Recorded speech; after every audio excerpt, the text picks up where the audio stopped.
नमस्कार. राष्ट्राय स्वाहामध्ये आपल्या सर्वांचं स्वागत. बऱ्याच वेळेला स्वातंत्र्यवीर सावरकरांच्या साहित्याविषयी फारशी माहिती नसते.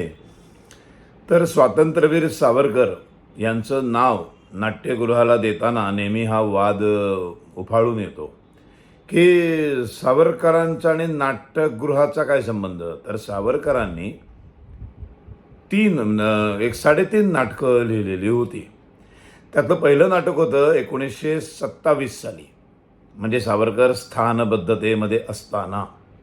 संगीत उशाप, अस्पृश्यता निवारण हा त्या नाटकाचा विषय होता.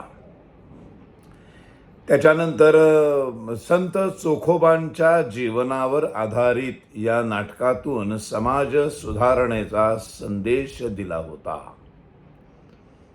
की अस्पृश्यांना मंदिरामध्ये जाऊ देत नाहीत आणि तो अधिकार प्रत्येक माणसाला आहे.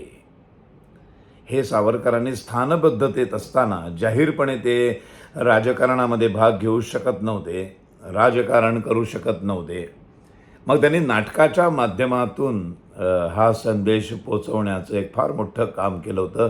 संगीत उशाप. दुसरं नाटक आहे संन्यस्त खड्ग. हे नाटक बौद्ध धर्मातील अहिंसा तत्वाच्या निष्फळतेवर भाष्य करतं. यातून देश सशस्त्र आणि बलशाली असावा हा विचार मांडण्यात आला होता. म्हणजे भगवान गौतम बुद्धांबद्दल सावरकरांना अतीव प्रेम होतं, आदर होता, त्याच्यात काही वादच नाही.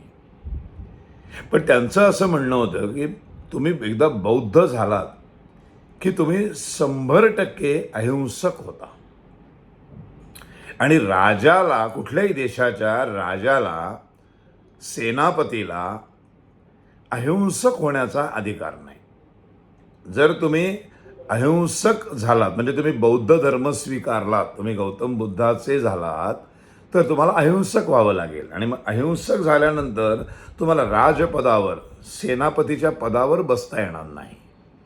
तुम्हाला तिथून खाली पाय उतरावं, कारण तिथे राहिलं की तुम्हाला रक्षण करण्याची, प्रजेचं रक्षण करणारा तो राजा, तर प्रजेचं रक्षण करण्याची जबाबदारी तुमच्यावरती येते. आणि मग ती जर तुम्ही अहिंसक होऊन कशी पाळणार? हातामध्ये शस्त्र घेतल्याशिवाय तुम्हाला रक्षणच करता येणार नाही. असा तो अहिंसा आणि शस्त्र हातात घेणं ह्याच्यामधला संघर्षावर त्यांनी संन्यस्त खड्ग हे नाटक 1931 मध्ये, ही सगळी नाटकं त्यांनी त्यांच्या 1924 ते 37 या स्थानबद्धतेच्या कालखंडामध्ये लिहिली. याचा लोक अतिशय चुकीचा अर्थ काढतात की ते बुद्धाच्या विरोधात होते वगैरे. अजिबातच नाही, ते बुद्धाचा आदर करत होते. पण एक राजकारण करत असताना राजा म्हणून जर तुम्ही बौद्ध धर्म स्वीकारलात तर तुम्हाला हातातलं शस्त्र खाली ठेवावं लागतं, आणि एकदा शस्त्र जर खाली ठेवलं तर तुम्ही रक्षण नाही करू शकत. असा तो विषय होता. तिसरं नाटक त्यांनी लिहिलं संगीत उत्तर क्रिया. हे ऐतिहासिक नाटक आहे.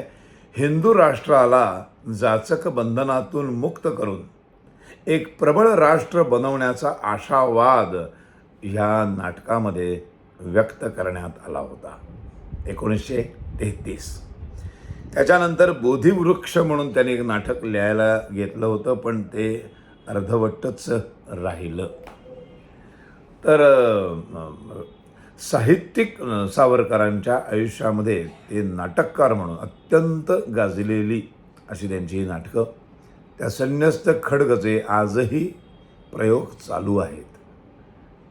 ही केवढी मोठी गोष्ट आहे. जवळजवळ 90 वर्ष होऊन गेली तरी त्याचे प्रयोग चालू आहेत. तो विचार आजही आपल्याला जवळचा वाटतो.